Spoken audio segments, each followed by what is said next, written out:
안녕하세요. 매일 남몰래 사연을 듣기만 하다가 저에게도 참 남들에게 말 못한 사연이 하나 있어 수줍게 글을 올려봅니다. 그때만 생각하면 제가 진짜 귀신이라도 씌었나 싶을 정도로 기이한 일이 아닐 수 없네요. 그럼 제가 속에 꽁꽁 숨겨놓았던 그때 이야기를 시작해 보도록 하겠습니다.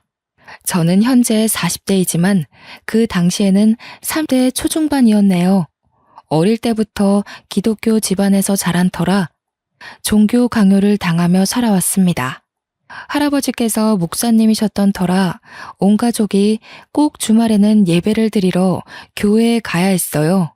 어릴 때야 친구들 만나는 게 즐거워서 교회 가는 거에 불만이 없었지만 조금 크고 나니 왜 교회에 다녀야 하는지 이해가 잘 안 가더라고요. 중학생이 된 이후부터는 하늘에 신이 도대체 어디에 있다는 건지, 신이 있다면 왜 제 시험 성적은 바닥을 치는지 의아하고요. 그러다 할아버지가 돌아가시게 된 이후로 저는 교회 근처에도 가지 않게 되었습니다. 저는 무교나 다름없다 생각하면서 지냈어요. 고등학교, 대학교 전부 무사히 잘 졸업하고 나서도 매주 교회에 나가는 부모님을 보고 좀 이해하기 힘들다 싶기도 했지만 저에게 종교 강요를 예전처럼 하지 않으니 그런가 보다 했습니다. 그러다 취업을 하게 되었고 신입사원이라는 직함을 달고 저는 정말 열심히 일을 했어요. 신입이니 모르는 거 투성이었죠. 그럴 때마다 제 옆자리에 앉은 사수님이 저에겐 신이나 다름없었습니다. 제가 틀리는 부분 하나하나를 친절하게 설명해 주시면서 가르쳐 주셨거든요. 분명 같은 부분에서 실수가 나면 화를 내기 마련인데 정말 무슨 부처님처럼 다시 한번 설명을 해주셨어요. 제가 일에 대한 이해도가 생길 때까지 한 번도 짜증내지 않고요. 사회 초년생이고 나이도 어리다 보니 그때는 어리숙한 저에게 하늘 같은 사수님이 참 듬직하고 멋있어 보이더라고요. 물론 지금처럼 때 묻은 나이였다면 사수고 나발이고 사내 연애에 대한 감정이 싹트지 않았을 테지만요. 그때 저는 제 사수보다 멋있는 남자를 본 적이 없었습니다. 괜히 커피를 사다 놓기도 하고 사탕 같은 간식거리를 하나씩 쥐어드리면서 말도 붙여보고요. 서툴게나마 제 호감을 표시하기도 했었죠. 그럴 때마다 사수님께서는 부담스러워하지 않고 받아주셨어요. 저는 용기를 내서 고백을 했고 사수님 또한 제 마음과 같았는지 저를 받아주셨습니다. 저희는 주변 사람들의 응원을 받아가며 사랑을 키웠고 결국 결혼까지 꼴이 나게 되었습니다. 프로포즈 받은 날은 정말 아직도 선명하게 기억이 나네요. 품에 안기지도 않을 만큼 큰 꽃다발과 하늘로 향해 올라가는 풍선들 사이에서 웨딩 반지를 받게 되었을 때 감정을 채 느끼기도 전에 눈물이 흐르더라고요. 얼마나 감동적이었는지 모르겠어요. 그렇게 예비 남편과 저는 평생을 약속했고 제일 떨렸던 시어머니와의 첫 만남을 하게 되었습니다. 결혼을 약속한 사이이기 때문에 잘 보이려고 얼마나 애썼는지 모르겠어요. 어른들이 좋아한다는 투피스 정장에 한우 세트를 사들고 시댁에 방문을 했고 인사를 드리게 되었습니다. 그런데 약간 느낌이 이상했어요. 그냥 형식적인 자리라고 생각했는데 저에게 너무 많은 질문을 하시더라고요. 약간 취조당하는 느낌이 들 정도로 말이에요. 저는 솔직히 그런 분위기에 너무나도 당황했고 남편 될 사람은 익숙하다는 듯 행동했습니다. 질문이라고는 별거 없긴 했었지만 이런 것까지 물어본다고 싶은 것들도 꽤 많았어요. 그래서 나이가 어떻게 된다고? 1980년 몇 월 며칠? 태어난 시간은 알아? 어렸을 때 어디 살았니? 이름에 들어가는 한자 획수가 몇 개인지 알고 있어? 태어날 때 처음 입었던 옷 색깔은 알고 있니? 얘, 손 좀 내봐라. 네 손금 좀 보자. 호구조사로 시작된 질문은 점점 산으로 가는 것 같은 느낌을 받게 했습니다. 저는 제가 다 알지도 못할 질문들이 이어지자 너무나도 당황했고요. 나중에는 저에게 처음 앞니가 빠진 날짜가 언제인지 물어보시더라고요. 아니 세상에, 자기 앞니가 빠진 나이도 기억이 가물가물한데 날짜까지 기억이 날 리가 있나요? 제가 도저히 생각이 안 난다고 얼버무리니 인생사가 얼마나 중요한 건데 제 앞니 빠진 날짜도 모르냐고 타박을 하시더라고요. 저는 시어머니께 본인 앞니 빠진 날짜는 알고 있냐고 되묻고 싶었지만 꾹 참았습니다. 저는 도무지 이해를 할 수가 없었죠. 그날 기분은 별로 좋지 않았습니다. 결혼에 관한 이야기보다는 별 쓸데없는 이야기만 잔뜩 나누고 돌아왔다고 생각했고 저를 마음에 들지 않아 하신다고 생각했거든요. 예비 신랑이랑 이야기를 나누어 보니 신경 쓰지 말라는 무성의한 대답만 돌아왔고요. 하지만 제 예상과는 다르게 상견례 날짜를 잡자는 예비 시어머니 연락이 왔고 어영부영 저희 가족도 상견례 자리를 마련하게 되었습니다. 처음 배웠던 날 이상한 질문들이 오갔기 때문에 내심 걱정되는 자리이긴 했지만 정신만 똑바로 차리면 호랑이 굴에서도 도망칠 수 있다고 하잖아요. 그래서 저는 결혼에 대한 이야기를 확실하게 할 수 있도록 준비를 했습니다. 상견례 자리에서는 무난했습니다. 다른 자리와 비슷하게 신혼집에 대한 이야기와 결혼식 준비에 대한 이야기를 나누게 되었어요. 제일 중요한 건 역시 서로 얼마를 준비할 수 있느냐 하는 돈 문제에 관한 이야기였죠. 예비 시댁이나 저희 가족들이나 전부 돈에 있어서는 이견 없이 준비를 할 수 있게 대화가 오갔기 때문에 저나 예비 신랑이나 전부 한시름 났어요. 하지만 예상치 못한 일은 결혼식 날짜를 정하는 일에서 생겼습니다. 신혼집은 애들이 원하는 위치에 잡기로 했으니 결혼식 일정은 제가 잡겠습니다. 제가 좀 알아봤는데 애들 합이 딱 맞는 날이 있다고 하더라고요. 길일이라 하면 저희도 좋지요. 사돈 어른께서 아주 시원시원해서 좋습니다. 12월 둘째 주 수요일이 딱이라고 하더라고요. 순간 상견례 자리에서 정적이 흘렀습니다. 토요일도 일요일도 아닌 수요일이라뇨. 도대체 어느 누가 수요일에 결혼식을 한다는 말입니까? 저희 부모님도 너무 어이가 없었는지 입을 떡 벌리시고는 아무 말도 못 하시더라고요. 저는 시어머니께 수요일에 결혼을 하라는 말씀이신지 다시 한번 여쭈어 봤습니다. 그러자 시어머니는 저에게 당연하다는 듯 이야기를 하셨습니다. 그날이 딱 좋은 날이라고 하더라고요. 그날 결혼하면 이혼할 일도 없다고 했다면서 요일이 중요하냐고 오히려 되물으셨습니다. 저는 당황해서 할 말을 잃었고 시어머니는 어떻게 살 수 있는지가 중요한 거니 그날 결혼식을 하는 게 좋겠다고 박박 우기셨어요. 저희 부모님도 너무 당황하셨는지 물 한 컵 들이키시고는 헛웃음만 흘리셨어요. 저는 예비 신랑을 쳐다보았지만 시어머니의 말씀에 토를 달 수 없는지 가만히 있더라고요. 사돈, 아무리 그래도 수요일에 결혼하면 손님들이 불편하지 않으실까요? 손님이 중요한가요? 우리 애들이 가장 합이 맞는 날에 결혼하는 거, 그게 중요한 거죠. 아무 날이나 결혼하는 건 옛날 풍습에도 맞지 않고요. 손님을 조금 포기해도 애들이 잘 살 수 있는 날 결혼하는 게 가장 중요하죠. 솔직히 틀린 말 하나 없어서 저희도 더 우길 수가 없었습니다. 시어머니 어깨를 한껏 치솟았고 저희는 그냥 시어머니의 고집대로 수요일 저녁 8시에 결혼식을 하기로 했어요. 결혼식장을 예약할 때 결혼식장 관계자들이 저희에게 2번이나 날짜에 실수가 없는 게 맞냐고 확인까지 하셨었어요. 절대로 예식 날짜 변경만큼은 안 된다고 고집을 부리시는데 그날 꼭 해야 되는 이유가 있다고 장담을 하시니 어쩔 수 없었습니다.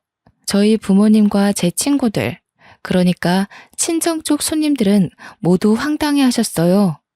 지방에서 올라와야 하는 친척도 상당히 난감해 하셨고요. 저희는 버스 대절을 일일이 신경 써서 준비해야만 했습니다. 결국에는 못 온다는 손님들이 늘어나고 대폭으로 손님들을 줄여 의도치 않게 스몰 웨딩을 하게 되었습니다.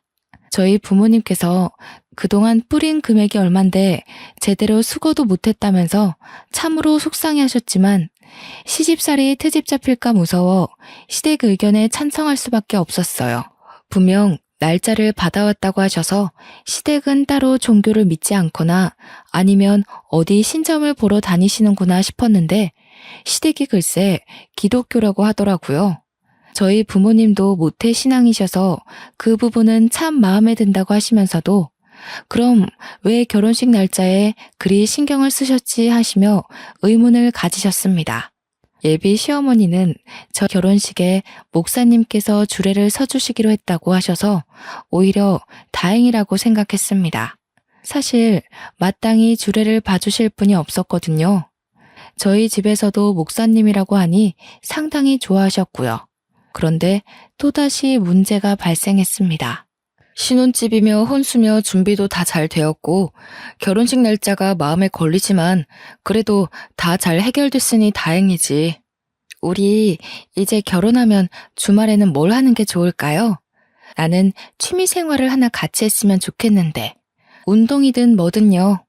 그러자 남편은 저를 빤히 쳐다보더니 약간 곤란하다는 듯이 말을 이어나갔습니다. 주말에? 주말에는 교회 가야지. 우리 어머님 소원이 며느리랑 같이 교회 다니는 거였거든. 토요일이나 일요일 오후에는 둘이 놀러 다니거나 취미생활 하는 거 다 좋은데 일요일 오전에 교회는 꼭 같이 갔으면 좋겠어. 저는 미리 정해진 이야기가 아니었기 때문에 또다시 당황스러워 말을 잇지 못했습니다. 그런 제 마음이 표정에서 다 드러났는지 남편이 저의 손을 꼭 잡고는 제게 애와 가까운 부탁을 했습니다. 우리 어머니께서 정말 신실하신 기독교 신자야.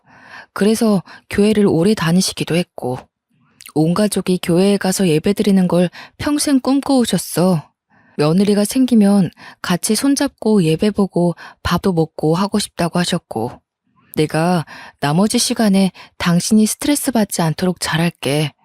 그러니까 일요일 오전만큼은 교회에 같이 다녀줬으면 좋겠어. 대신 제사도 없고 별다른 가족 행사로 귀찮게 하지 않을 테니 그 부분은 안심하라고 했어요. 인터넷에서 보면 제사 지내는 걸로 상당히 많은 트러블이 생기잖아요. 그런데 제사가 없다고 하니까 교회 정도야 나가도 되겠다 싶더라고요. 한평생 소원이라고 하셨다는데 못 들어줄 이유가 없다고 생각했고요. 그렇게 결혼하고 처음으로 교회에 간 순간 저는 많이 당황스러웠어요. 저희 부모님과 어렸을 때 다녔던 교회의 모습과는 많이 달랐습니다. 뭔가 분위기가 목사님 위주로 돌아가는 것 같았어요. 신도들이 전부 목사님의 말에 엎드려 절을 하는 듯한 분위기였거든요. 너무나도 생소한 분위기였지만 시어머니는 제가 교회에 나왔다는 이유로 너무나도 저를 예뻐해 주셨습니다. 신도들에게도 제 자랑을 얼마나 하시던지 쥐구멍에 숨고 싶은 심정이었어요. 며느리가 시키지도 않았는데 같이 교회를 다니겠다고 했다면서 자랑을 하시는데 제가 그런 말을 한 적도 없는데 나서서 설레발을 치시니 좀 부끄럽더라고요. 어머님께서 이렇게나 좋아하시니 일요일이 기다려지더라고요. 저와 남편은 시댁에서 저를 예뻐해 주시니 당연히 더욱더 사이가 좋아졌어요. 저희의 신혼생활을 방해하는 게 아무것도 없었거든요. 자녀 계획을 일찌감치 세웠던 터라 얼른 저희에게 이세가 찾아오기만을 손꼽아 기다렸습니다. 물론 친정도 시댁도 손주를 얼른 보고 싶어 하셨고요. 당연히 빨리 아이를 키우고 노후를 즐기자는 마음으로 이세 계획을 했기에 피임 같은 건 하지 않았습니다. 나이도 많은 편은 아니니 아이가 일찍 찾아와 줄 것 같았고요. 그렇게 신혼생활이 3개월쯤 지났을 때 시어머니는 대뜸 저에게 좋은 소식은 없냐면서 전화를 하셨습니다. 아이 말씀이시죠? 천천히 마음 먹으면 찾아올 거라고 생각하고 기다리고 있어요. 아직 나이도 많은 편은 아니라서 금방 생기지 않을까요? 그래, 알아서들 잘하겠지. 다름이 아니라 너 앞으로는 속옷을 흰색만 입어라. 네? 그게 무슨 말씀이세요? 일단 너랑 빨간색은 절대 상극이라고 하니까 속옷은 물론이고 옷도 빨간 옷 절대 입지 말고. 내가 하는 말 하나하나 새겨듣는 게 좋을 거야. 제가 화려한 속옷을 즐겨 입는 건 아니었지만 아무리 그래도 며느리한테 속옷 색깔까지 지정해주는 시어머니는 없지 않나요? 그날 저녁 남편에게 시어머니께서 이런 전화를 하셨다고 말을 했어요. 여보, 오늘 어머님께서 갑자기 전화하셔서는 나보고 흰색 속옷만 입으라고 하시는 거 있지? 그래? 엄마가 또 어디서 이상한 소리를 듣고 왔나? 아니, 시댁 식구 전부 교회 다닌다면서 그렇게 전보로 다니셔도 되나? 남편은 점이라니 무슨 소리냐며 저에게 되물었어요. 저는 제 생각을 아무렇지 않게 이야기를 했습니다. 그렇잖아. 결혼식도 무조건 수요일에 해야 된다고 하시고 속옷도 절대로 흰색만 입으라고 하시고 나보고 빨간색이 상극이니까 옷도 같은 건 절대 입지 말라고 하시던데? 엄마가 전보로 다닐 사람이 아닌데 절대 우리 엄마 앞에서 그런 이야기 하지 마. 모태신앙으로 버텨오신 분이라 점이니 무당이니 그런 소리 하면 화 엄청 내실 거야. 저는 대충 알겠다고 대답하고 넘어갔습니다. 모태신앙이라면서 점 보러 다니는 시어머니도 이해가 안 갔지만 남편 또한 저런 소리를 들었다는데 시큰둥한 반응이라 이해가 가질 않았어요. 그렇게 또 바쁜 한 주가 지나가고 시어머니와 함께 예배를 드리고 시댁에서 밥이나 먹자고 하길래 따라갔습니다. 화장실이 가고 싶어서 시아버지와 남편이 잠시 밖으로 담배 피러 간 사이에 화장실에 들어가 변기에 앉아 있는데 갑자기 문이 덜컥덜컥 하더라고요. 어머님이 급하신가 싶어서 저 화장실에 있다고 소리를 쳤는데 갑자기 문이 확 열렸어요. 아, 어머니, 저 있다니까요. 제가 너무 놀라서 급하게 가릴 부분만 가리고 어머님께 소리를 쳤는데 저를 빤히 보더니 갑자기 화를 내시더라고요. 저는 놀래서 어머님을 밀어내고 화장실 문을 다시 잠갔어요. 아까도 분명 잠갔는데 어머님 손에 열쇠가 있는 걸 봐서는 억지로 문을 여신 것 같았습니다. 놀란 가슴을 가라앉히고 나와서 어머님께 저도 화가 나서 소리를 쳤습니다. 어머님, 제가 있다고 했는데 그렇게 문을 여시면 어떡해요? 예, 너 내가 뭘 했어? 절대로 흰색 속옷만 입어야 한다고 했지. 내 말이 아주 말 같지 않지? 어? 그래서 나를 무시하고 지금 색깔 있는 속옷을 입은 거 아니야? 어머님, 왜 흰색 속옷만 입어야 하는데요? 그래야 빨리 애가 들어선다고 했단 말이다. 도대체 누가요? 어머님, 혹시 점 보러 다니셔요? 얘가 아주 큰일 날 소리를. 하나님께서 지켜보고 계신데 무슨 점을 보러 다녀? 그럼 누가 그런 소리를 하는데요? 우리 목사님께서 그러셨다. 손주 빨리 보고 싶으면 며느리한테 절대로 흰색 속옷만 입으라고 전하라고. 기도해서 응답받으셨다고 그러셨어. 저는 정말 너무나도 당황스러웠습니다. 다른 사람도 아니고 목사님이 그런 소리를 하셨다고 하니까요. 저는 시어머니께 목사님이 그런 소리를 하고 다녀도 되는 거냐고 되물었습니다. 그러자 시어머니는 더욱 화를 내면서 말씀하셨어요. 지금 우리 목사님 흉보는 거니? 그런 소리를 뭐 아무한테나 해주는 줄 알아? 나처럼 20년 이상 믿고 따르는 신도들만 모여서 기도의 응답을 알려주시는 거야.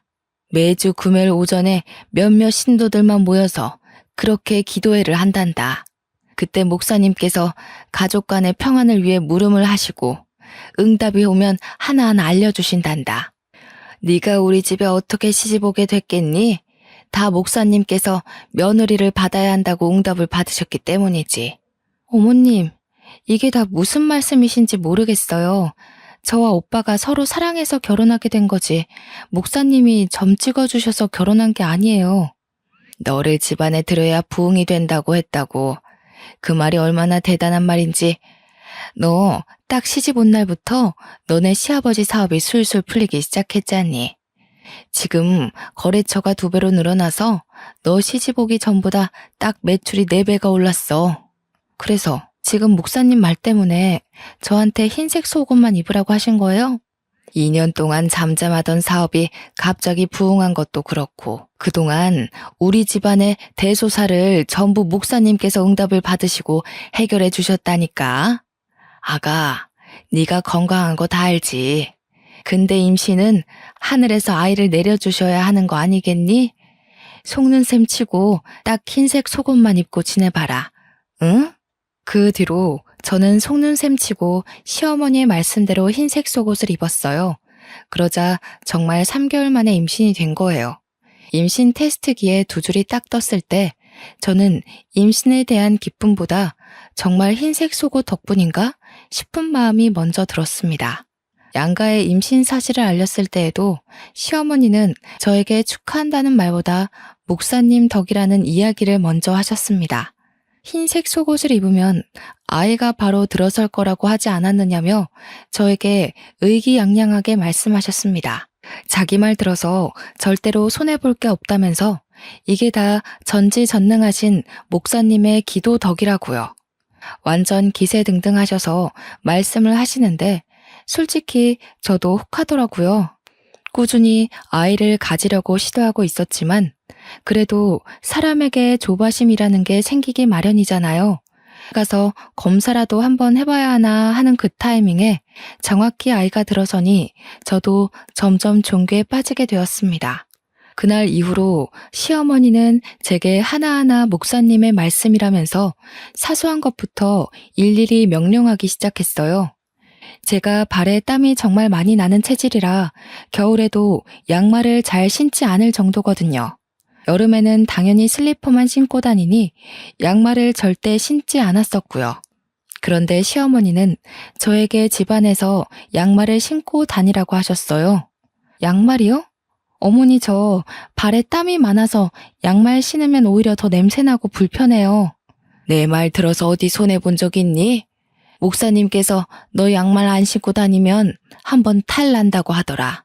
임신도 했는데 널 위해서 하는 말이니까 양말 신고 다녀. 양말 신고 다녀. 알겠어? 임신해서 몸은 점점 불어나고 다리도 붓고 더워 죽겠는데 양말까지 신으려고 하니까 죽겠더라고요. 게다가 날이 점점 더워지고 있어서 양말에는 절대로 손이 가지 않았어요. 매일같이 양말 신었냐고 물어보시길래 그냥 거짓말로 양말 신었다고 대답하고는 신지 않았었죠. 그런데 정말 거짓말같이 사고가 난 거예요. 계단을 내려가다가 발을 삐끗했는데 발목이 확 접질려서 인대가 늘어나고 말았습니다. 저는 바로 병원으로 갔고 임신 중이라 간단하게 부목을 대고 반깁스를 했어요. 제 이야기를 들은 시어머니께서 그날 바로 전화해서는 제게 호통을 치셨습니다. 너 양말 안 신었지? 하며 제가 다쳤다는 이야기를 하자마자 말씀을 하시는데 정말 깜짝 놀랐어요. 진짜 온몸에 소름이 오소소 돋더라고요. 속옷도 그렇고 양말도 그렇고 뭔가 타이밍이 짜맞춘 듯이 흘러가니까요. 저는 우물쭈물 대답을 못했어요.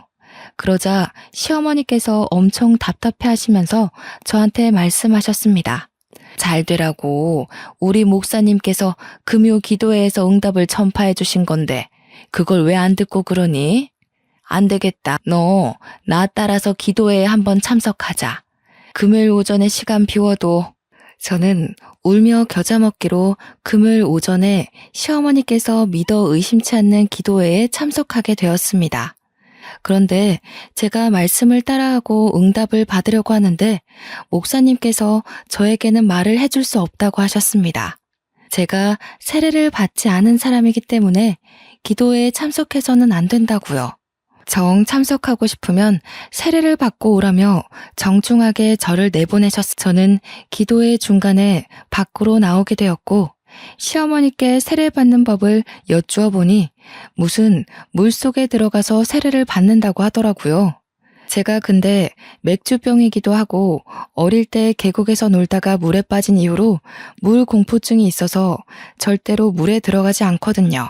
욕조에 물 받아서 씻는 것도 가슴이 벌벌 떨려서 절대 하지 않고요.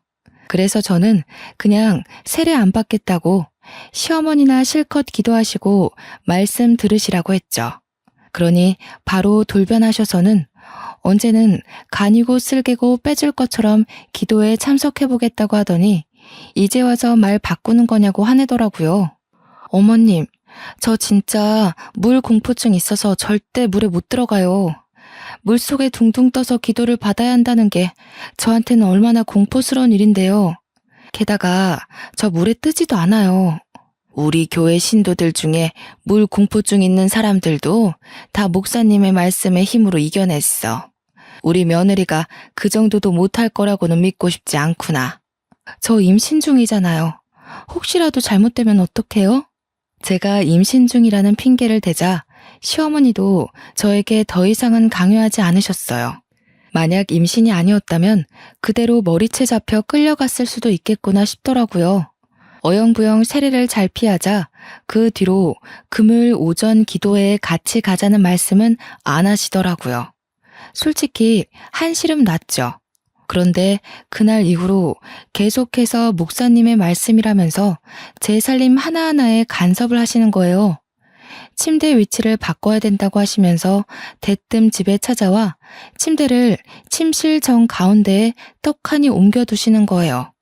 저는 침대가 너무 어정쩡한 위치에 있어서 이건 아니다 싶었습니다. 어머님, 여기다가 침대를 두면 공간을 활용하기가 너무 어려워요. 벽에 붙이면 몰라도 침실 정 가운데에 두면 이 침실이 아주 음양의 기운이 좋다고 하더라. 딱 침대를 정중앙에 두면 그 길을 너와 우리 아들이 다 받아간다더라. 목사님이 얼마나 대단하신 분인지는 잘 알지? 시아버지의 사업도 승승장구하고 있고 저도 덜컥 임신까지 했으니 시어머니 눈에 목사님은 거의 신과 같은 존재였습니다. 제 다리도 거의 나아가고 있었는데 이게 다 매일 목사님께서 기도를 해주신 덕분이라고 하셨어요. 음양의 기운을 다 받으면 얼마나 좋은데요? 시어머니께서는 우물쭈물 하시면서 몸이 튼튼해지지 않겠냐며 엉뚱하게 대꾸하셨습니다. 시어머니도 제대로 아는 건 없는 것 같았지만 집을 3개 부리길래 어쩔 수 없이 침대를 침실 정 가운데에 두었습니다. 오며 가며 얼마나 불편하던지 그날 저녁 남편이 집에 돌아와서는 침대가 왜 여기에 있냐고 구석으로 밀어두려고 하더라고요. 평소 같았으면 남편이 하는 일이니 시어머니도 별 말씀 못하겠지 싶어 냅두는데 이상하게 그날따라 시어머니의 말씀이 자꾸 귀에 맴돌았어요. 몸이 튼튼해질 거라는 말이요. 제 뱃속엔 아이도 있었으니까 왠지 그 기운이 받고 싶어지더라고요. 그래서 그냥 내버려 두자고 했습니다. 침대 모서리에 다리를 찍기도 하고 공간을 애매하게 차지하는 바람에 화장대도 치워야 했지만 적응하면 괜찮겠지 싶었어요. 그런데 남편이 퇴근길에 큰 교통사고가 났다는 거예요. 저는 교통사고가 났다는 소식에 놀래서 휴대폰도 두고 택시를 타고 병원에 갔어요. 그런데 우리 남편이 응급실 침상도 아닌 의자에 멀뚱멀뚱 앉아 있더라고요. 저는 너무 놀래서 막 달려가 남편의 이곳저곳을 살펴보았습니다. 너 다친 데가 하나도 없어. 차는 거의 폐차 지경이라면서 다친 데가 어떻게 없어. CT랑 MRI 같은 것도 다 촬영해 봤어? 아니, 그걸 촬영할 필요도 없을 거래. 의사가 와서 이곳저곳 다 보더니 아무런 이상이 없다네.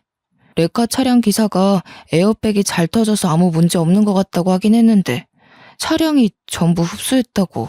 저는 그때 갑자기 시어머니께서 침대를 정중앙에 두면 몸이 튼튼해진다고 했던 그 말이 떠올랐어요. 팔에 소름이 오소소 돋으면서 그때부터 정말 절실하게 시어머니의 말씀을 믿게 되었습니다. 누구보다 열심히 교회에 나가서 봉사를 하고 목사님의 말씀 하나하나를 귀 기울여 듣게 되었어요. 시어머니는 그때부터 저에게 과한 것들을 요구하기 시작했지만 저는 군소리 없이 전부 따르게 되었습니다. 믿어서 손해볼 일은 단 한 번도 없었으니까요. 예, 오늘 기도 말씀에서 옷장에 옷을 전부 뒤집어서 걸어두라고 하더라. 안쪽에 붙은 택이 바깥에 오도록. 그래야만 네가 진통을 오래 안 겪고 아이를 낳을 수 있대. 저는 그 이야기를 듣자마자 옷장에 있는 옷을 전부 꺼내서 뒤집어서 옷걸이에 걸어놓았어요. 꼬박 3시간이 걸리는 일이었지만 옷장에 옷을 다 뒤집어 걸어놓으니 마음의 안정이 찾아오더라고요. 아이를 낳을 시점이 다가오고 있어서 그런지 배가 살짝 뭉치는 느낌이 들었지만 그래도 순산할 수 있다고 하니 기분은 나아지더라고요. 그렇게 한 달이 지나고 진통이 찾아왔고 저는 양수가 터진 상태로 급하게 산부인과에 입원을 하게 되었습니다. 보통 첫 아이를 낳을 때 10시간 이상 진통을 한다고 했고 자궁 문도 천천히 열린다는 이야기를 들어서 만발의 준비를 했어요. 그런데 산부인과에 입원한 지 얼마 안 되어 내진을 했는데 간호사분이 급하게 의사 선생님을 호출하더라고요. 출산 진행이 빠르게 되어 이미 자궁문이 9cm 열렸다는 이야기를 해주셨어요. 저는 정신이 없는 상태로 무통 주사도 맞지 못하고 바로 출산을 할 준비를 했습니다. 분만실에 들어가 힘주라는 소리를 듣고 힘을 빡 주었는데 뭔가가 쑥 하고 빠져나오는 기분이 들었어요.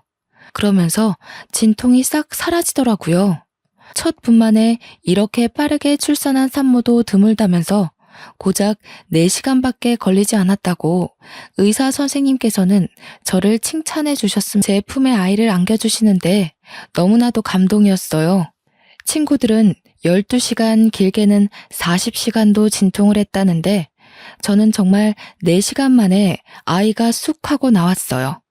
회복도 어찌나 빨랐던지 후배아리도 없이 바로 걸어다니고 밥도 먹고 할 거 다 하면서 퇴원했습니다. 조리원으로 이동하는 내내 시어머니께서는 다 옷장에 옷을 거꾸로 걸어둔 덕분이라고 하셨어요. 저도 정말 신의 뜻대로 하니 아무 어려움 없이 출산을 마치는구나 싶었습니다. 조리원에 도착해서 2주간 푹 쉬려고 하는데 시어머니께서 또 한 번 신신당부를 하시더라고요. 목사님께서 그러시는데 절대로 고춧가루를 먹으면 안 된다더라. 아이한테 아토피가 생길 수 있다고 하니까 절대로 고춧가루를 먹지 마. 저는 고개를 끄덕였습니다. 하지만 평소에도 매운 걸 정말 좋아하는 제가 고춧가루를 끊으려니 너무 힘들더라고요. 조리원에 들어온 3일차에 저도 모르게 김치를 먹고 말았어요. 그러고 아이를 보러 내려갔는데 아이의 얼굴이 새빨간 거예요. 저는 우리 아이의 얼굴이 왜 이렇게 빨간색이냐고 조리원에 계신 직원분께 여쭈어 봤습니다. 그러자 웃으시면서 태열이 올라와서 그런 거라고 너무 걱정하지 말라고 하셨어요. 이러다가 금방 가라앉을 테니 로션을 잘 발라주라고 하시더군요. 하지만 저는 찝찝한 마음에 그때부터 다시 김치는 쳐다도 보지 않고 고춧가루가 들어간 음식은 손도 대지 않았습니다. 물론 아이에게 로션을 꾸준히 발라주며 보습도 해주었고요. 그러자 3일 만에 다시 아이의 피부가 가라앉더라고요. 고춧가루를 먹어서 정말 태열이 올라왔던 거구나 싶어서 저는 조리원에서 나와서도 절대로 고춧가루가 들어간 음식은 먹지 않았습니다. 그봐, 내가 고춧가루 먹지 말랬지? 지금부터는 가정의 평안을 위해 기도를 꼬박꼬박 해야 해. 그러니까 제일 안 좋다는 오후 4시 44분에 기도를 해야 된다. 기도를 매일요? 아니 어머님, 제가 그렇게까지 해야 되는 거예요? 매일 기도를 드려야 효과가 있지. 4시 44분에 무슨 일이 있어도 기도를 드려야 가정이 깨지지 않고 평안한 거야. 저는 그날부터 시어머니의 말씀대로 오후 4시 44분이 되면 아이가 울던 말던 기도를 10분간 드렸습니다. 하나님께 제 죄를 고하고 용서를 받고 성경을 읽기도 하고요. 그렇게 아이가 태어난 지 50일 정도 지났을 때 친정 부모님께서 아이가 보고 싶다고 하셔서 집으로 초대를 했어요. 그런데 엄마는 저희 집안의 모습을 보고 경악을 금치 못하시더라고요. 얘, 침실 한가운데 왜 침대가 떡하니 있니? 창가 쪽으로 밀어놓지 않고. 저는 음양의 기운이 가장 잘 받는 자리라 거기다 두었다고 대답했습니다. 제 대답에 너무 놀란 친정엄마는 그때부터 집안 구석구석을 살펴보기 시작하셨습니다. 어머니께서는 제게 옷을 왜 다 거꾸로 뒤집어 걸어 놓았느냐고 물어보셨고 저는 아무렇지 않게 그렇게 해야지만 아이를 순산할 수 있다고 했다고 대답했고요. 그 덕에 4시간 만에 순산하지 않았느냐고 덧붙였더니 어머니의 표정이 점점 굳어지셨어요. 그 뒤엔 냉장고를 열어 고춧가루가 든 음식이 하나도 없다며 무슨 맛으로 이 반찬을 먹냐고 하셨고 저는 하나님의 뜻이라고 말씀드렸습니다. 고춧가루가 든 음식을 먹었다가 아이에게 태열이 올라 고생했다고요. 어머니께서는 저에게 무슨 사이비 종교에 빠진 거냐며 아버지께 제가 미친 것 같다고 말씀하시더라고요. 이게 다 시어머님이 다니시는 교회 목사님께서 알려주신 거예요. 양말 안 신고 다녔다가 발목 다치고 나서 얼마나 후회를 했는지. 거기다가 그 말 하나하나 들었더니 시댁 사업도 잘 되고 남편 교통사고 때도 아무 문제 없고. 고춧가루를 먹어서 태열이 오른 게 아니라 원래 신생아들은 그래. 태열이 올랐다가 가라앉고 그러는 거지. 모든 아이들이 그런 거야. 모든 아이들이 그런 거야. 그리고 애초에 임신했을 때부터 너 골반이 넓고 걷기 운동을 자주 해서 순산할 거라고 했었잖아.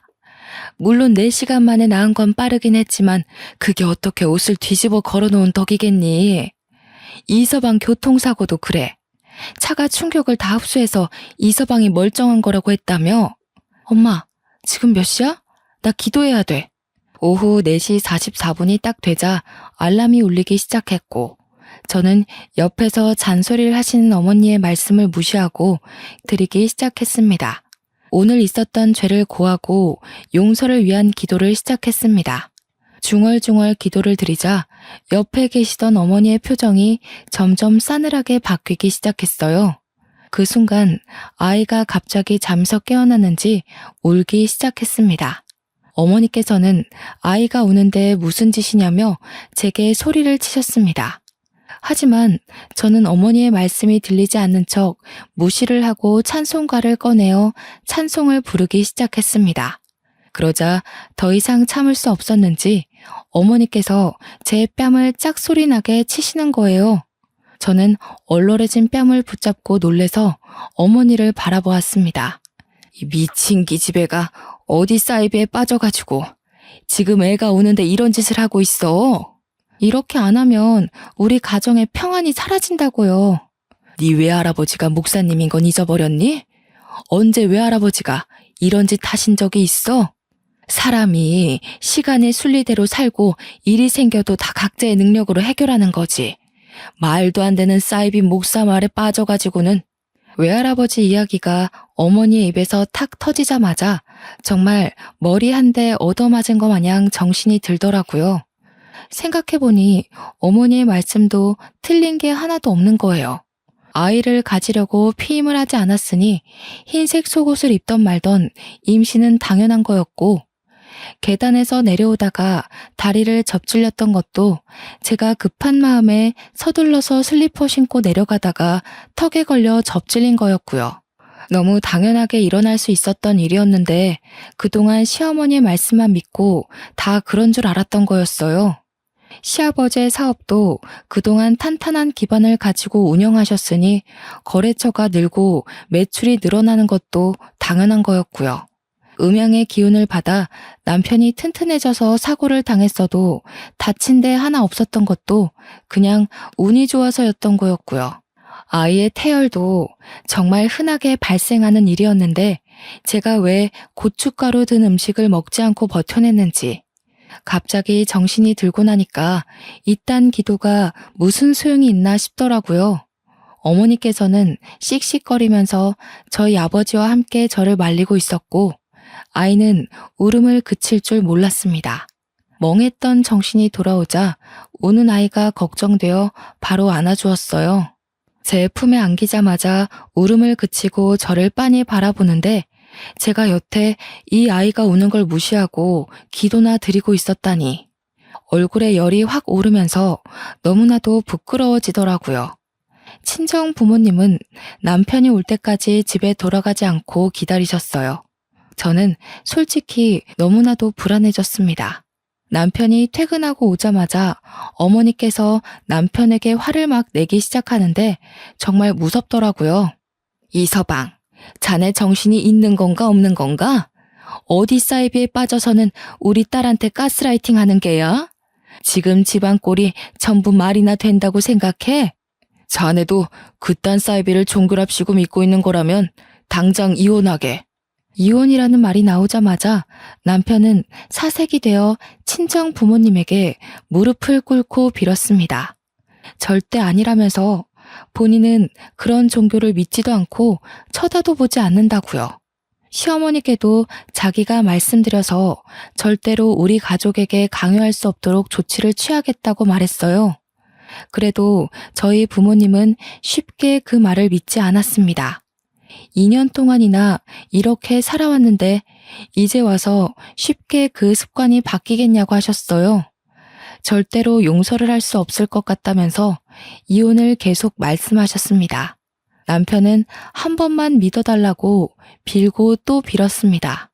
딱 한 번만 믿어주시면 그 이후부터는 절대 이런 일이 없다는 걸 보여드릴 수 있다고요. 본인이 스스로 증명하겠다고 약속했습니다. 그러더니 남편이 바로 시어머니께 전화를 걸었습니다. 엄마, 이제 더 이상 우리 와이프에게 종교 강요하지 마세요. 자꾸 이러시면 영 끊고 살 생각이니 절대로 일요일에 교회 가자고 부르지도 마시고요. 시어머니의 당황하신 목소리가 전화기 너머로 들려오긴 했지만 남편은 전화를 뚝 끊어버리셨습니다. 친정 어머니는 제 머리에 꽂힌 보라색 머리핀을 보더니 이것도 시어머니가 시킨 짓이냐며 머리핀을 휙 던지시더라고요. 그 순간 시어머니께서 제게 전화를 하신 건지 제 전화기가 울렸습니다. 저보다 한 발 빠르게 저희 어머니께서 그 전화를 받으셨고요. 예, 너 머리핀 안 꽂았니? 우리 아들이 나한테 왜 이래? 다 너 때문에 멀어진 거잖아. 사돈 어른, 무슨 개소리를 하시는 겁니까? 그딴 사이비에 빠져서 우리 딸을 어떻게 만든 겁니까? 믿고 싶으시면 혼자 믿으세요. 그쪽 목사가 아들 이혼시키고 싶답니까? 아니 그게 무슨... 애들 이혼시키고 싶지 않으면 앞으로 우리 딸 그 교회에 데려갈 생각 하지 마세요. 이혼이 정말 제대로 먹혔는지 그 뒤로는 교회 가자는 말 일절 꺼내지도 않고 이것저것 시키시던 일도 그만두시더라고요. 알고 보니 그 사이비가 이혼하면 집안 사람 모두 쫓겨나는 종교였다고 하대요. 이혼만큼은 절대 안 된다고 하니 남편이 초강수를 뒀던 거였어요. 더 이상 시어머니께서 제게 이상한 짓을 요구하는 일은 아직까지도 일절 없고 혹여라도 이혼 이야기가 나올까 무서워 제 눈치까지 보고 계십니다. 저는 친정 식구들과도 절대로 그런 종교에 빠지지 않기로 약속을 했고 지금은 둘째까지 낳아 잘 살고 있는 중입니다. 아마도 저처럼 언제 빠졌는지도 모르게 사이비 종교에 물들고 있는 분들도 분명 있을 거라 생각합니다. 원래 모든 일은 자기가 믿기 나름이라고 생각해요. 저는 현명하게 제 힘으로 스스로 헤쳐나오진 못했지만 다른 분들은 가능할 거라 믿습니다. 시댁에 절대 휘둘리지 말고 며느리들 모두 자기 삶을 찾도록 해요. 제 이야기를 들어주셔서 감사합니다.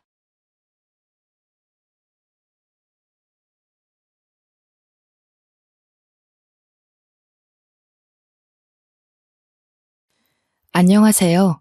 저는 어릴 때부터 친가 식구들에게 애정 한번 받지 못하고 자란 장녀라고 소개를 해야 될까 싶네요. 지금은 정말 소중한 2명의 가족이 생겼습니다. 결혼까지 했으니 남편네 시댁 식구까지 포함해야겠네요. 현재는 하염없이 행복한 날들만 이어지고 있는 중인데 사실 제가 처음부터 꽃길을 걸었던 사람은 아니거든요.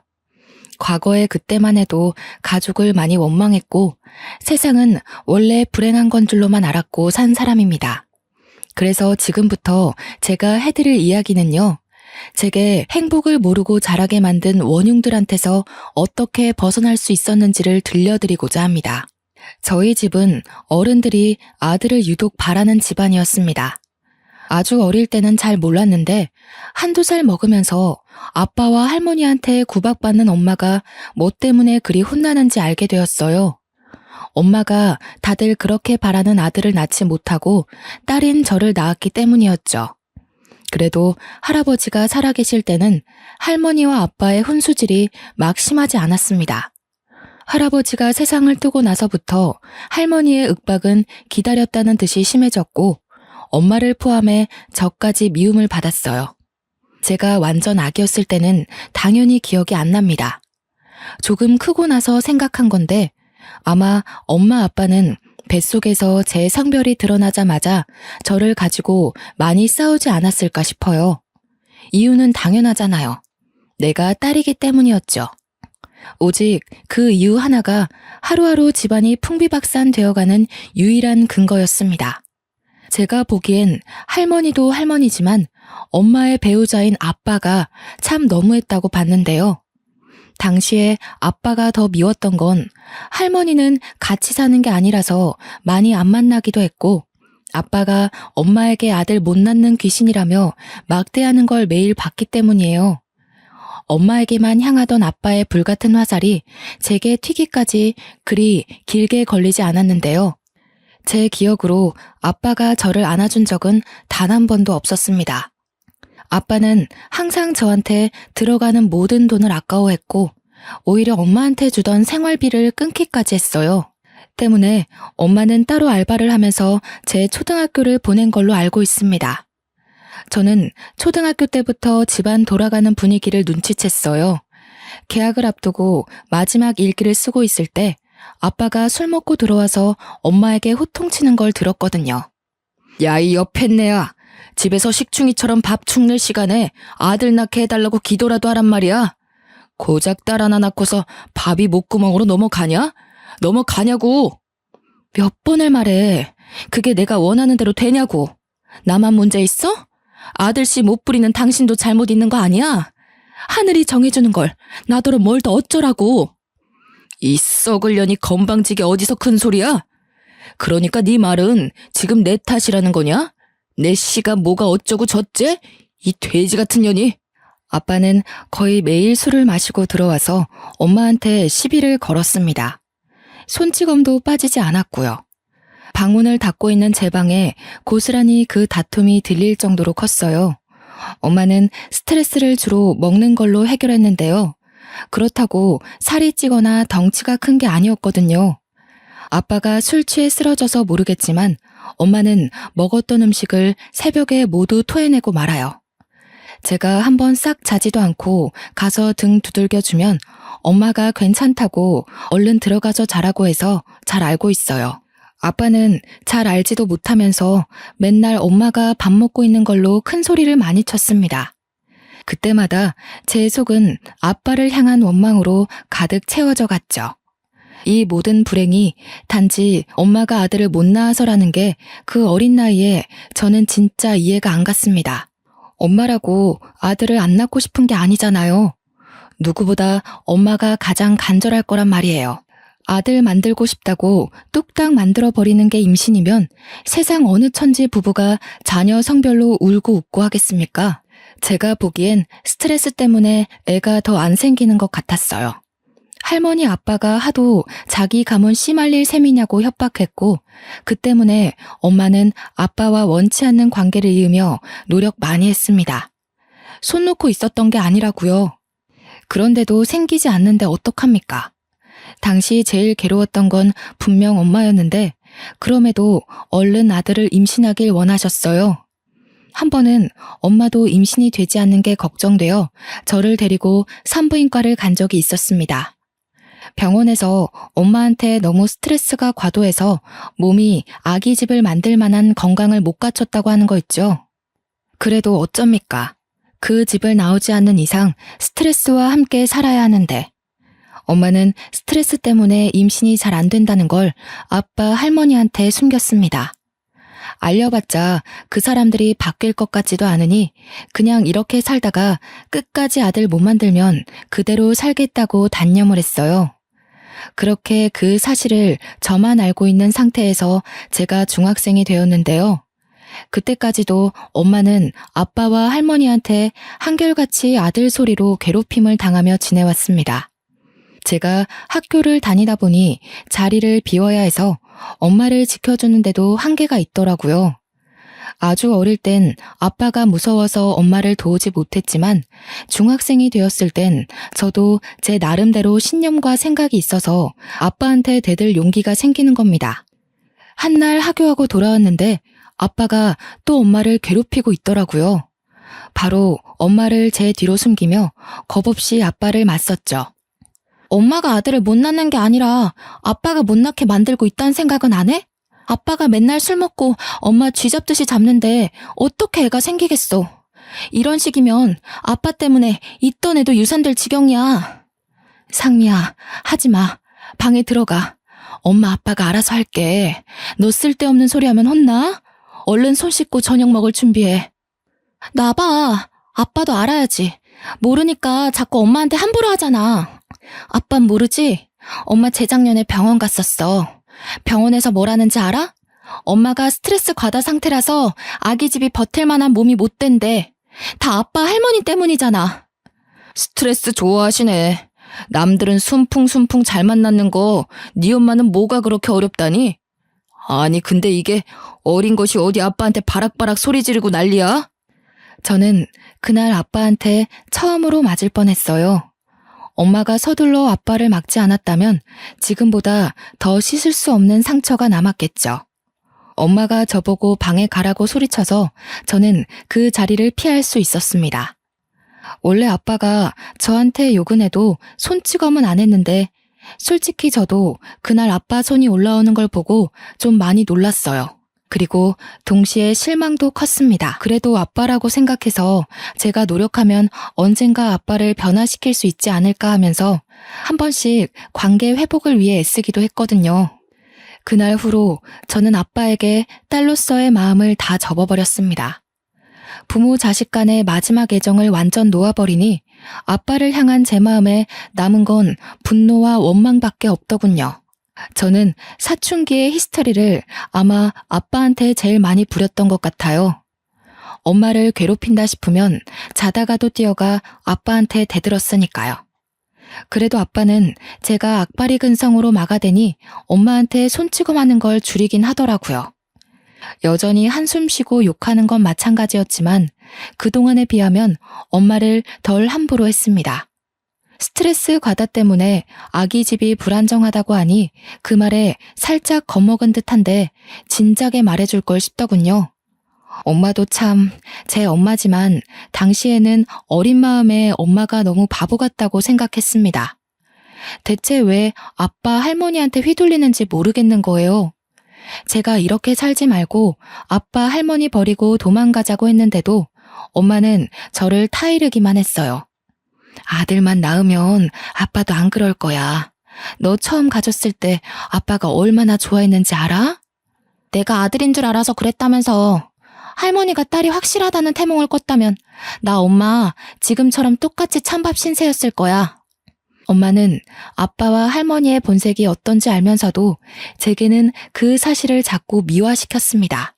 그러면서 하는 말이 엄마 아픔을 위로해주는 건 너무 기특하고 고마운데 식구를 너무 원망하지 말라고 하네요. 사춘기가 오기 전에 저는 제가 행동거지를 잘못하면 괜히 엄마가 욕먹을까봐 일부러 더 아빠 할머니한테 예의를 갖추고 살았거든요. 근데 할머니 아빠한테는 제가 잘하고 못하고가 중요한 게 아니더라고요. 그때부터 저는 느꼈어요. 이 사람들은 충분히 원망의 대상이 되어도 되는 사람들이라고. 제게는 이미 마음속에서 정리되기 시작한 사람들이었습니다. 엄마는 그러지 말라고 했지만 그것만큼은 엄마 말을 따라줄 수가 없어서 저는 계속 버릇없이 굴었어요. 그 뒤로도 엄마는 아빠와 임신을 하기 위해 계속 노력을 했습니다. 그러다 한 해를 넘기기 전에 기쁜 소식이 들려왔는데요. 이번엔 엄마가 정말 임신을 하게 된 거죠. 태어난다면 제게는 띠동갑도 넘는 동생이 생긴 것이기도 했고요. 막상 동생이 생긴다니 저도 오랜만에 뜬구름 같은 기분을 느꼈어요. 여동생이든 남동생이든 다 예뻐해줄 자신이 있었지만 이왕이면 남동생이길 바랬습니다. 저도 할머니 아빠 말처럼 해주기 싫은데 한편으론 엄마가 아들을 낳아서 그들에게 그만 인정받기를 원했거든요. 성별을 확인할 수 없는 시기에는 할머니 아빠가 엄마한테 폭언을 조금 삼갔는데요. 겨우 얻은 아이를 혹시나 유산하게 되면 안 되니까 조심하는 듯 했습니다. 그렇다고 환대를 하는 건 또 아니었어요. 행여나 뱃속의 아이가 딸일 경우 할머니와 아빠는 엄마를 가만두지 않으려고 벼르고 있었으니까요. 아마 저를 아들로 착각해서 기뻐했던 것처럼 김칫국 마시지 않기 위해서 참고 기다리는 것 같았어요. 저희는 원래 한 달에 한 번 할머니 집에 가서 밥을 먹곤 했는데요. 한날은 식사 자리에 할머니 아빠가 엄마한테 하는 말이 참 가관이었습니다. 애기 성별 정확히 하려면 한 20주 정도 걸린다더라. 애미 너 이번에도 딸이면 그만 우리 아들이랑 이혼하거라. 나도 더 늙기 전에 딴 여자 찾아서 대를 이어야겠소. 이러다 우리 집안 망하겠네. 이게 지금 손녀고 딸인 제 앞에서 할 소리인가요? 엄마도 자식 앞에서 체면이 있는데 그런 모욕을 대놓고 들었으니 얼마나 속상하겠습니까? 그렇잖아도 엄마는 들고 있던 숟가락을 부들부들 떨며 눈물을 떨구고 있는 겁니다. 그러면서 숟가락을 식탁에 탁 내려놓더니 평소와 다르게 할머니께 조금 큰 소리를 내었습니다. 어머님, 정말 너무하세요. 당신도 진짜 사람 아니야. 어떻게 사람을 성별로만 판단해요? 그깟 돼 있는 게 뭐가 그렇게 중요한데요? 막말로 제 아이 태어나고 어머님은 얼마나 사실 수 있는데요? 돌아가시고 나면 그만인 거지. 대를 잇고 못 잇고가 죽고 나면 대체 무슨 상관이냐고요. 뭐야? 말하는 싸가지가 뭐 이래? 어디서 안 하던 짓을 하고 있어? 너 지금 애 하나 생겼다고 유세 부리는 거냐? 쫓겨나고 싶니? 네, 유세 좀 부려볼게요. 어머님도 이딴 게 아들이라고 엄청 유세 부리시잖아요. 저는 그러면 안 되나요? 적어도 제 아이들은 어머님 아들보단 다 잘날 거예요. 당신 미쳤어?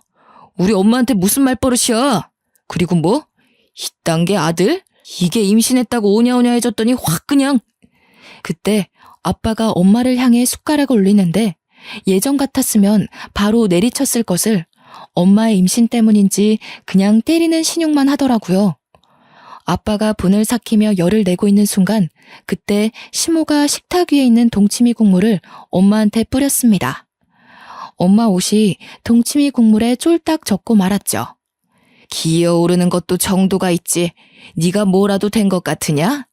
너는 그냥 우리 집안 후손을 낳아줄 기계일 뿐이야. 며느리 대우라도 받고 싶었나 본데 착각하지 말거라. 애미애비 없는 년은 이래서 안 돼. 저는 외할머니 외할아버지가 없어요. 제가 겨우 2살일 때 두 분 다 뇌출혈로 돌아가셨다고 들었습니다. 그래서 할머니가 제 엄마한테 한 번씩 애미애비 없는 년이라고 생각 없이 툭툭 던졌는데요. 제가 저때 사춘기 절정이었다고 말하지 않았습니까?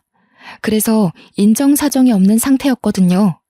저는 할머니의 몰상식한 행동에 참지 않고 자리에서 일어나 식탁에서 가장 비중이 컸던 아구찜 접시를 들었습니다. 할머니 얼굴에 사정없이 냅다 뿌려버렸어요.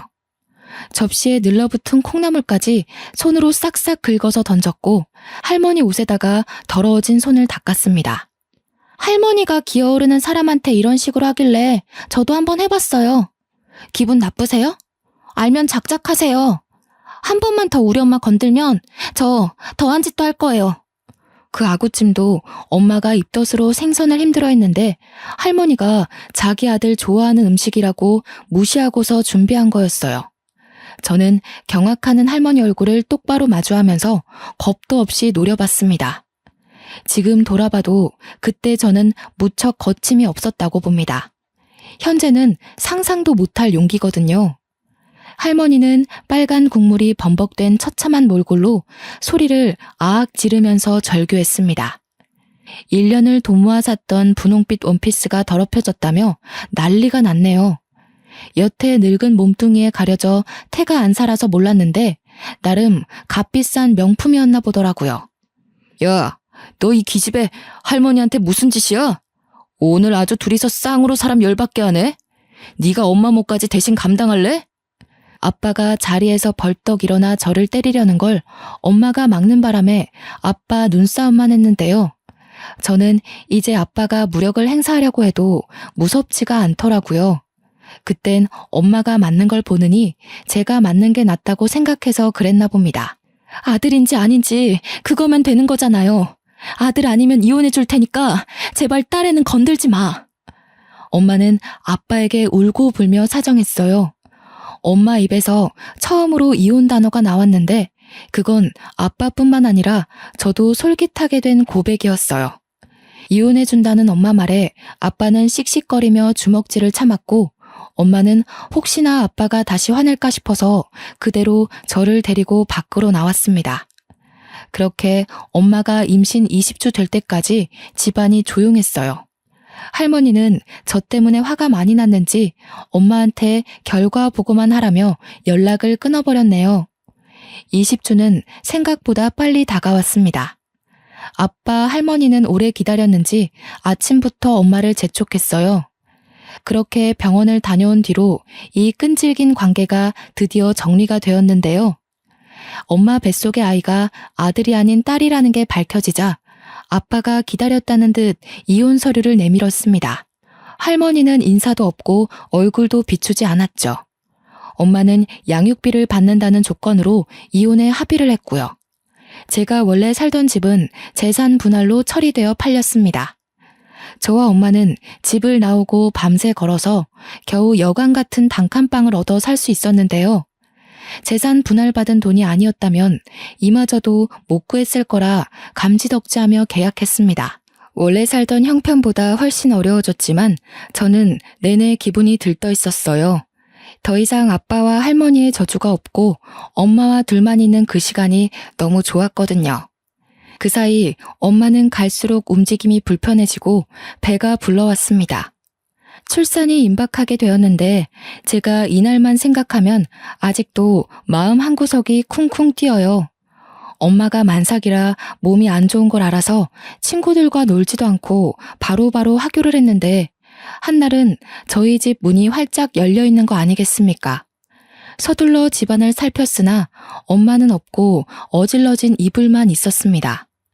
엄마가 어떻게 되었을까봐 혹시 아빠가 저희를 찾아내서 엄마한테 해코지를 했을까봐 너무 무서웠어요. 가방도 못 벗고 엄마를 찾아 나서려고 신발을 다시 신는데 집주인이 저희 집에 들어오더라고요. 저는 바로 주인 아줌마를 붙잡고 엄마를 봤냐고 여쭤봤죠. 그럼 너희 엄마야 받고 말고. 지금 내가 데리고 있어. 엄마가 너 지금쯤 하교할 시간이라고 봐달라고 하더라. 이리 와라. 네 동생 태어났다. 너무 예쁘더라. 집주인은 본래도 마음씨가 좋은 분이세요.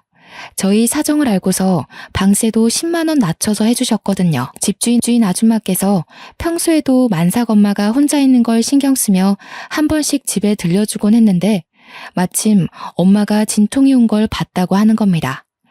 집주인이 자기도 집에서 출산해 아들을 낳았다면서 그 진통이 어떤 징조인지 알아서 엄마를 급히 집에 데려갔다는 거 있죠.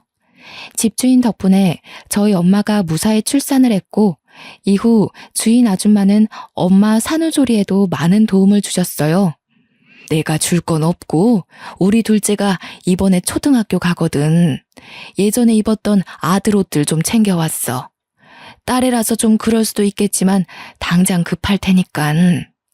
도대체 이 많은 은혜를 어찌 갚아야 할지 고맙습니다. 고맙습니다 정말. 꼭 기억하고 보답하겠습니다. 일이 자꾸 울어서야 예쁜 딸 둘을 씩씩하게 키울 수 있겠소? 네가 상미라고 했지? 엄마 많이 위로해줘야겠다. 집주인은 자기 아들 옷 중에서 작은 옷들을 제 동생한테 입히라고 주기도 했습니다.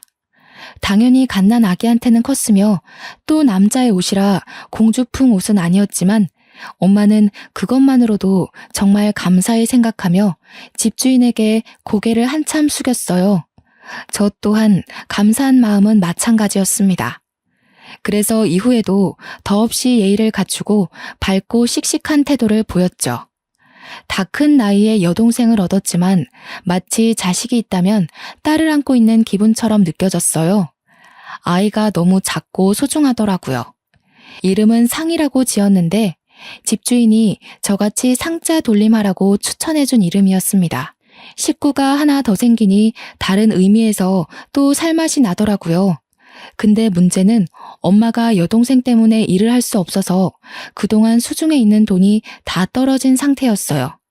양육비도 다달이 안 들어오고 법적 조치가 취해지면 몇 달 양육비가 한 번에 몰아서 들어오고 그랬습니다.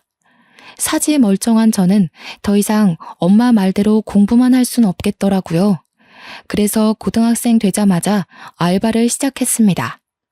선생님께는 어려운 사정을 말하고 야자를 뺐고요. 그렇다고 학습을 게을리한 건 아니었습니다. 따로 공부할 시간이 부족해서 특히 수업 시간에 집중을 했죠.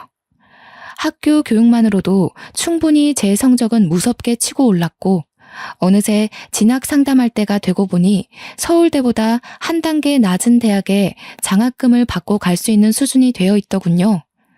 엄마, 내가 꼭 훌륭한 건축사가 돼서 집 선물해 줄게. 상이 방, 내 방, 엄마 방 하나씩 있는 걸로. 엄마는 어떤 집에서 살고 싶어?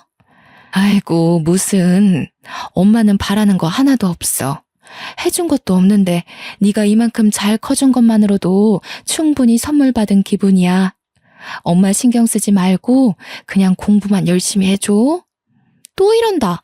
내가 왜 공부 열심히 했는데 엄마 상이 같이 살 집 만들고 싶어서 건축과 간 거란 말이야. 엄마는 저를 기특하게 여겼지만 정말로 어떤 걸 크게 바라지는 않았습니다. 엄마 성향을 알기 때문에 저는 엄마가 괜찮다고 해도 밀어붙일 생각이었어요. 그래서 엄마가 쉬엄쉬엄 하라는 말에도 뭐든 최선을 다해 임하고 집중하며 지냈습니다. 저는 대학을 다니면서도 알바를 자처해서 열심히 돈을 벌었고 그 돈을 전부 엄마한테 생활비하라고 보내줬습니다. 덕분에 엄마는 그 돈으로 상이를 어린이집까지 보내면서 키울 수 있었어요. 참 청춘이었네요. 저도 제가 이렇게 목표만 보고 무섭게 달릴 수 있는 사람인지 몰랐거든요. 졸업할 무렵 저는 한 건축회사에 인턴 시험 합격했고요. 4학년 마지막 학기에 바로 인턴 일을 시작했습니다. 저는 인턴 때부터 유능한 신입으로 인턴들 사이에서 입소문을 타게 되었는데요. 그 덕분에 선배님들이 잘 봐주셔서 수습을 무사히 통과하고 정사원이 되었고 그 뒤로도 쭉쭉 승승장구만 하였습니다. 직장인으로 생활한 지 한 5년 차 되었을 때였던 것 같은데요. 저희 식구는 제법 이사 갈 수 있는 돈을 모아서 그 단칸방에서 벗어날 수 있었습니다. 저는 그동안 저희 식구에게 큰 은인이나 다름없는 집주인께 너무 감사해서 그 보답으로 작은 사례를 준비해서 드렸어요. 어머나, 나를 뭘로 보고 이 돈 못 받아. 내가 어디 돈 받으려고 너희 식구 들여다봤겠니? 상미야, 이 아줌마 이상한 사람 만들지 마. 저 없을 때 엄마한테 요리도 가져다 주시고 같이 데리고 외식도 해주셨다고 들었어요. 우리 상이도 아줌마 늦둥이 아들이 많이 챙기고 놀아준 거 알아요. 꼭 보답하고 싶어요. 그래야 제가 다음에 아줌마 얼굴을 계속 볼 수 있을 것 같아요. 아유, 나 이런 거 불편하고 민망한데 어쩜 집안 사람들이 이렇게 다 마음이 예쁠까. 상미야, 혹시라도 그 썩을 놈 찾아오면 이 아줌마한테 전화해. 동생이 저기 어디 잘 나가는 검사야. 집주인은 저희가 택시 탈 때까지 배웅을 해주셨습니다. 언니 동생 하면서 지낸 엄마도 집주인과의 작별을 아쉬워했지만 연락처가 있으니 언제든지 또 만나기로 기약했죠. 저희 세 식구는 그렇게 조금 더 형편 괜찮은 신축 오피스텔로 이사를 갔습니다. 겨우 방 2개라지만 상이가 집이 예쁘고 크다고 좋아라 하면서 방방 뛰는 거 있죠. 웃음이 만개한 식구들의 표정을 보는데 고갈된 체력이 싹 충전되는 기분이더라고요. 그렇게 저희 처지는 훨씬 성장을 했고 제 인생에는 또 다른 축복이 찾아왔습니다. 같은 회사 팀장인 남자와 연애를 하게 되었거든요. 남자친구가 먼저 다가와줘서 시작하게 된 만남입니다. 남자친구는 저와 대화를 나눌 때마다 제 꿈에 대해 늘 감탄을 많이 해주었어요. 내가 도울게. 자기가 식구들 위해서 노력하는 모습 보니까 나까지 내 직업에 자부심 생기더라고. 나 자기한테 되게 많이 배워. 알지? 저희 식구가 살 집을 구상하는데 남자친구가 자꾸 도와주려고 해서 미안한 마음에 거절하고 있었는데요. 남자친구가 계속 진정성을 보여주니까 더 밀어내는 것도 무리겠다 싶더라고요. 저는 면목 없지만 남자친구의 능력을 도움받아 본격적으로 건축을 실현시킬 준비를 해나갔습니다. 미래에 우리 엄마가 편히 지낼 주택집을 짓고 싶다 하니 공기 좋고 물 좋은데 심지어 가격까지 괜찮은 땅을 열심히 알아봐 주더라고요. 남자친구 덕분에 한동안 여기저기 땅 보러 다니느라 바쁘게 지냈네요. 일하다가 알게 된 건데 남자친구가 건축 계통에서 꽤 이름 날리는 유능한 팀장이더라고요. 당연히 바쁠 텐데도 끝까지 제가 하는 일에 힘 보태겠다고 고집을 부려 고맙다가도 난처했던 게 한두 번이 아니네요. 그렇게 아빠와 할머니 없는 세상에서 저는 제 식구들과 행복할 날만 남았다고 생각했습니다. 그런데 역시 그 악독했던 인연이 쉽게 떨어져 나갈 건 아니었나 봅니다. 남자친구와 함께 땅을 보고 퇴근 후 같이 우리 집에 가게 되었는데 집 앞에 갔더니 학교 마치고 하교한 상이가 누구와 같이 서 있는 겁니다. 당시 여동생 나이는 15살이었습니다. 누군가 싶어서 상이를 따로 부르지 않고 남자친구와 함께 다가갔는데요. 아무리 봐도 우리 손녀 뚝 닮았는데 이름이 상이라고 했니? 언니가 정말 상미 아니야? 익숙한 목소리를 듣자마자 저는 순간 걸음을 멈췄습니다. 한동안 묻어두고 지냈던 할머니였기 때문이죠. 오랜만에 보는 것이기도 했고 몰골이 너무 거짓골이라서 바로 못 알아봤던 거예요. 깜짝 놀란 저는 뒤늦게 정신 차리고 쫓아가서 여동생을 분리시켰습니다. 뭐야 당신? 여기가 어디라고 찾아와요? 무슨 낯짝으로 우리 식구를 찾아오냐고요. 당신이 그럴 자격이나 되는 사람이에요? 어머나 상미야, 우리 손녀가 벌써 이만큼이나 컸어? 참 예쁘게도 컸네. 저 아이가 혹시 내 둘째 손녀니? 맞는 것 같은데 자꾸 언니 되는 사람이 상미가 아니라고 해서. 제가 모르는 사람한테 뭐든 비밀로 하라고 했거든요. 손녀 같은 소리 하지 마세요. 여기 당신 손녀가 어딨는데요? 얼굴 보기 껄끄러우니까 당장 꺼져요. 할머니는 예전에 명품을 두르고 있던 모습과 딴판인 차림새였습니다. 어디서 주운 것 같은 옷을 입고 있었어요. 늘 화장이 가득한 얼굴은 기미가 덕지덕지 그을려 있었고요. 제발 네 엄마 좀 만나게 해다오. 도무지 문을 안 열어준다. 내가 네 엄마한테 꼭 해야 될 말이 있어. 분명 안에 있는 것 같은데 말 좀 해줘라. 우리 식구한테 무슨 볼일이 남았다고요? 벌써 몇 년 전 일 아닌가요? 당신네들이 우리 엄마 쫓아낸 거잖아요. 다신 꺼내고 싶지 않은 기억이니까 꺼지라고요. 아이고 상미야, 이 할미가 잘못했다. 내가 이렇게 사정할게. 네 아빠가 재혼에 실패하고부턴 정신 못 차리고 사고만 치고 다니잖니. 웬 꽃뱀한테 잘못 걸려서 천박한 핏줄 하나 생겼는데 그 애를 나한테 홀라당 던져놓고 도망을 가버렸어. 듣자 하니 아빠가 술집 가서 알게 된 여자랑 사고를 쳤는데 애가 덜컥 생겼다고 하네요. 그 여자는 아빠가 비싼 술도 바로바로 사주고 하니까 돈 많은 남자인 줄 알고 아빠의 청혼 받았는데 애 낳고 직접 아빠 집안 실체를 마주하고서 바로 돌변했다고 하는 겁니다. 아빠도 일하다 잘리고 할머니도 한때 우리 엄마한테 했던 잔소리처럼 간섭하고 그랬더니 여자가 대놓고 짜증내면서 집을 나가버렸대요. 그 여자가 낳은 애는 아들이라는데 할머니 말로는 아빠도 말을 안 듣는데 애까지 울어대서 하루하루 정신을 못 차리겠다고 해요. 어쩌라고요. 자업자득이네요. 내가 그 아저씨 잘릴 줄 알았어. 할머니가 그리 오냐오냐 키우니까 대책 없이 사고만 치는 거 아니겠어요? 할머니가 뿌린 씨, 할머니가 거두는 꼴인데 뭐가 어때서요? 그때 엄마가 저희 다툼을 들었는지 바깥에 시끄러운 소리가 베란다까지 타고 들어오자 결국 밖으로 나오셨어요. 엄마 들어가. 내가 해결할게. 할머니가 엄마한테 애걸하려는 것 같거든? 엄마 마음 약한 거 알고 기어코 찾아내서 부탁이라도 하려고 그러나 봐. 아니야. 내가 한마디 해야 이 늙은이가 다신 걸음 못하지. 상미 너는 동생이 손님 데리고 먼저 집에 들어가 있어라. 할머니는 화가 나서 내려온 엄마에게 달려가 급히 손 붙잡았습니다. 저는 엄마 혼자 두고 갈 수 없어서 남자친구에게 여동생을 데리고 먼저 올라가라고 부탁하고 엄마 옆을 꼭 지켰어요. 그렇게 원하시던 손자 보셨잖아요. 천박한 핏줄이든 버려진 혈육이든 당신이 바라는 대로 대가 이어진 거 아닌가요? 어린애가 떼쓰는 것도 아니고 이랬다 저랬다 뭐 하는 겁니까? 이제 와서 아쉬우세요? 그렇게 무시하던 딸 집안에 무릎이라도 꿇고 싶나 보죠? 그래, 꿇으라면 꿇을 수 있어. 그러니까 상미애미야, 화난 거 충분히 이해한다. 내가 정말 힘들어서 그래. 옛정 생각해서 우리 한번 도와줄 순 없겠니? 지금 이러시는 거 용서가 아니라 목숨 구걸하는 걸로밖에 안 보이거든요. 당연히 힘드셔야죠. 그렇게 떠받들던 아들이 손자한테 발목 잡히신 기분 느끼셔야죠.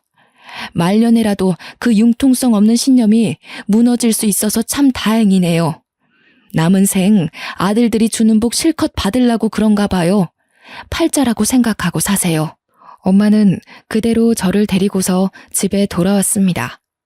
할머니가 뒤따라 쫓아와서 몇 번을 문을 두들겼지만 엄마는 경찰 부르기 전에 꺼지란 소리만 하며 문을 열어주지 않았어요. 그리곤 나중에 기척이 없자 그대로 소금을 들고 나가서 집 주위에 뿌리더군요. 새집 기운 망친다면서 정말 꼼꼼히도 뿌렸습니다.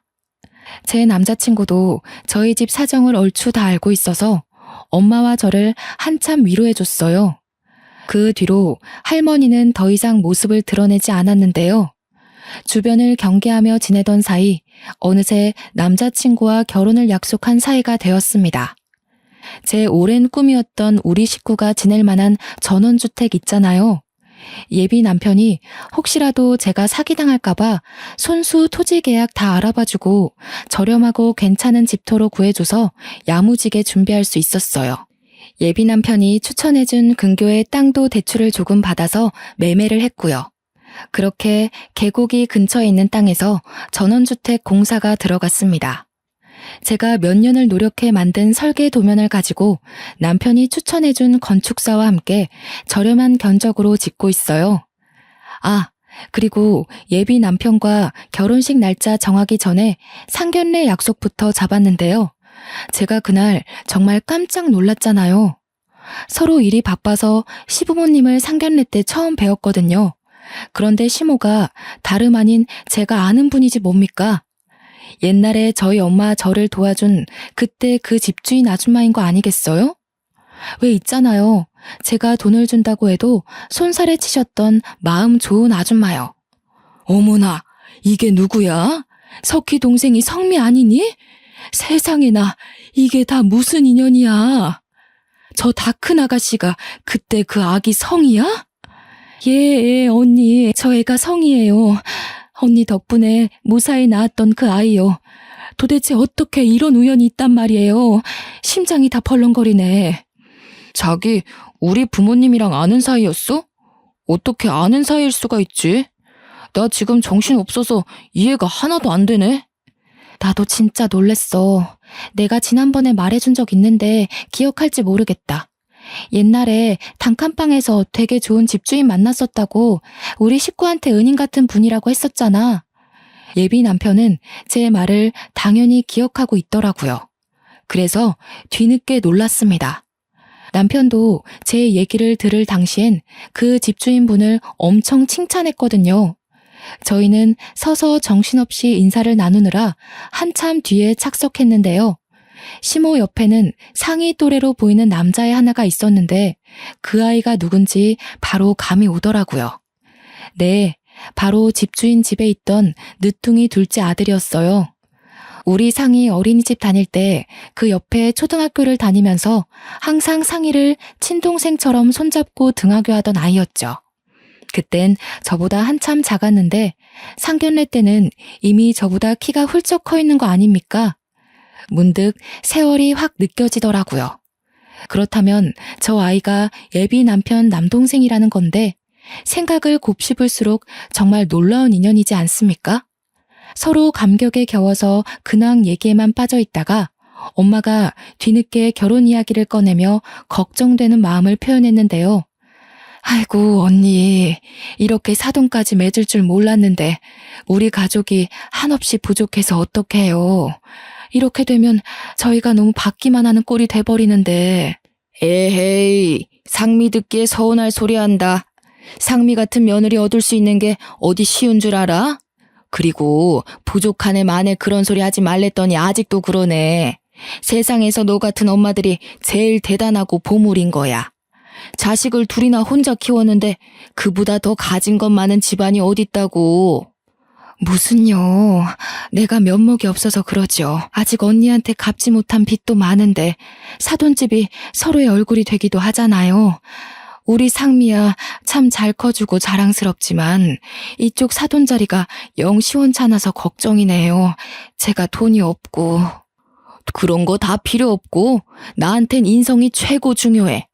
상민애가 집 빼고 나서 이상한 젊은 애들이 미술 공부 준비하는 아지트로 쓰고 싶다길래 방을 싸게 해줬더니 글쎄 엉망으로 만들고 말도 없이 도망갔지 뭐야. 역시 돈이고 명예고 아무짝에 쓸모없더라. 그러면서 시모가 제게 덧붙이는 말이 신혼집도 자기가 아들 위해서 마련해놨다면서 저한테는 몸만 오면 된다고 하는 거 있죠. 예비 남편 성격이 참 착하고 항상 상대방을 배려하는 모습이 보기 좋았는데 알고 보니 그 성격이 모조리 시모한테서 물려받은 거였죠. 시모는 며느리가 누굴까 걱정 반 기대 반이었대요. 요즘 젊은 사람들 엉뚱한 데서 속 많이 썩힌다면서 혹시라도 이상한 며느리 들어와서 귀중한 첫째 아들 인생 망칠까봐 신경을 많이 쓰고 있었다는 겁니다. 그런데 저를 보니 긴장했던 마음이 싹 가라앉았다네요. 그러면서 상견례 마무리될 때쯤 시모가 제 손을 꼭 잡아주면서 아가 하는데 하필 옛날 생각이 새록새록 겹치면서 울컥 눈물이 새더라고요. 시모는 그런 저를 한없이 예쁘게 봐주면서 어렸을 때 기특하게 봤던 제가 며느리로 들어와서 너무 좋다고 앞으로 많이 아껴주고 잘할 테니까 아들 잘 부탁한다고 하시는 거 있죠. 그렇게 양가 부모님들이 축복하는 아래에서 저는 남편과 소규모로 예쁜 결혼식을 올렸습니다. 저는 정말 시집살이 같은 거 일절 모르고 행복한 결혼 생활을 이어갔어요. 당연히 현재도 그 행복이 진행 중이고요. 그리고 전원주택이 얼마 전에 완공되었거든요. 남편과 제가 직장 일을 병행하면서 우리 엄마 이사 준비까지 돕고 있는데 하루하루가 여러모로 알차고 바쁜 와중에 이 사연을 쓰고 있답니다. 엄마는 이사하는 내내 마주할 때마다 웃음꽃이 펴 있었어요. 특히나 마당에 조그마한 텃밭과 연못이 그렇게 마음에 드나 봐요. 아직 내부에 정리할 게 한참인데 갈 때마다 손수 키운 농작물이 금붕어 샀다면서 자랑하시더라고요. 얼마나 귀여운지 모릅니다. 남편도 자기 장모님의 웃음이 좋은지 귀찮을 법도 한데 엄마가 하는 모든 말에 대응을 잘해주는 거 있죠.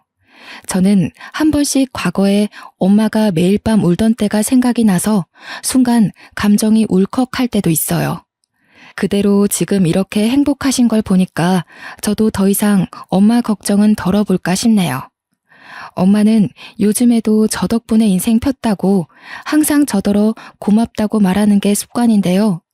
그럴 때마다 저는 엄마 덕분에 이렇게 당차고 이쁘게 컸으니까 이젠 고생 말고 행복한 일만 하고 지내달라고 말해주고 있습니다. 그리고 시모도 저희 친정이 집이 가깝다 보니까 주말마다 엄마 집 텃밭에 같이 농작물 키우기 시작했거든요. 단칸방 살 때도 느낀 건데 두 분이서 여전히 언니 동생 하면서 잘 지내더라고요. 서로 입씨름도 안 하고 잘 통해서 좋다네요. 한 번은 제가 엄마한테 혹시 혼자라서 쓸쓸하지 않냐고 물었거든요. 그랬더니 엄마 말로는 성의도 있고 또 사돈이 심심할 때만 온다더니 지금은 평일 내려오고 있는데 너무 즐거워서 같이 놀다가 잠까지 자고 간다고 하네요. 학창시절 때 친구들이 집에서 떠들고 놀다가 밤을 보내는 것 같은 기분이라네요. 그걸 듣고 저는 그냥 두 분이 잘 지내서 보기 좋다라고만 생각했는데 시모와 엄마 사이는 제가 생각했던 것보다 훨씬 더 깊은 사이더라고요. 내가 언니한테 이렇게 매일 와서 집에 안 갈 거면 아예 같이 살자고 한 소리 했거든. 그런데 네 시애미가 뭐라는지 아니? 남편 설득해서 아예 눌러 앉아야겠다고 그러는 거야. 엄마가 막 웃고 박수치면서 얘기하는데 장난이 아니라 진짜라는 게 더 당황스러웠어요. 이거 시부께서 들으시면 깜짝 놀라실 텐데 싶더라고요. 그런데 또 곰곰이 생각해보면 시부가 허락해 주실 것도 같은 거예요. 몇 번 뵐 때마다 느꼈던 건데 시부는 시모를 무척 존중하며 지내고 계셨습니다. 시모의 의견이라면 늘 자신보다 우선순위로 두는 분이셨죠. 남편이 시부의 마음도 고스란히 전해받은 걸까요? 남편도 저를 되게 소중히 대하면서 존중해 주거든요. 어쨌든 저는 현재 사랑하는 식구들과 함께 이런 생활을 보내고 있답니다. 우리 엄마가 웃는 게 그렇게 예쁘다는 걸 요즘 많이 실감하고 있어요. 비운 뒤에 해 뜰 날 온다더니 고생 잔뜩 하신 우리 엄마한테 이제는 좋은 일만 가득했으면 좋겠네요. 사연이 좀 들을만 하셨는지 모르겠습니다. 제가 글을 유연하게 쓰는 솜씨가 없어서 듣는 분들이 거슬리진 않았을까 걱정도 되네요. 저는 되게 좋은 기회를 만나 제 인생을 털어놓을 수 있어서 좋은 시간 보냈습니다. 친구들에게 회포 푸는 기분과 비슷한 것 같기도 해요. 아직 다른 분 사연은 읽어본 적이 없는데 시간 날 때 다시 한번 찾아와야겠어요. 제 글은 이쯤에서 정리를 하도록 할게요. 다들 마음 아프지 말고 늘 건강한 삶 살길 바랍니다.